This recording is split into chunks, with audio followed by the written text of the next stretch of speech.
নতুনদের জন্য কামিজের সাইড যে সেলাইটা থাকে, তো এটা কিভাবে সেলাইটা করবেন? তো প্রথমে আপনারা এইভাবে একটা ভাঁজ দিয়ে আরেকটি ভাঁজ দিয়ে উল্টে নেবেন। নেওয়ার পর এইভাবে বাতা করে আপনার সেলাইটা দিয়ে নেবেন। তো সেলাই দেওয়ার আগে এইভাবে যখন আপনার সেলাইটা দিবেন, তো উপর দিকে ঢিল রাখবেন, ঠিক আছে? ঢিল রাখার পর এইভাবে সেলাইটা করে নেবেন। তারপর এই যে বরাবর এইভাবে বাতা করে সেলাইটা দিয়ে নেবেন। তারপর এই সাইডে কোনাকুনি যখন আসবেন, তখন আপনার এই সাইডে সুন্দর করে ঘুরে নেবেন। নেওয়ার পর আবার এইভাবে একটি ভাঁজ দিয়ে আবার আরেকটি ভাঁজ দিয়ে উল্টে নেবেন। নেওয়ার পর এভাবে সেলাইটা করে নেবেন।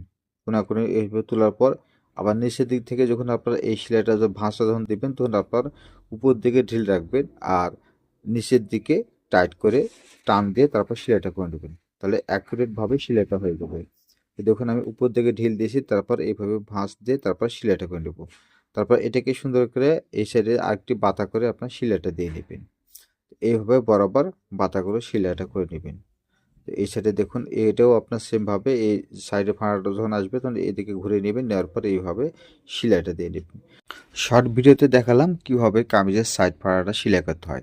আমি লং ভিডিও নিয়ে আসবো কামিজ কীভাবে কাটিং করবেন এবং কীভাবে সেলাই করবেন A to Z এই ভিডিওতে শেয়ার করব। তো ধন্যবাদ সবাইকে।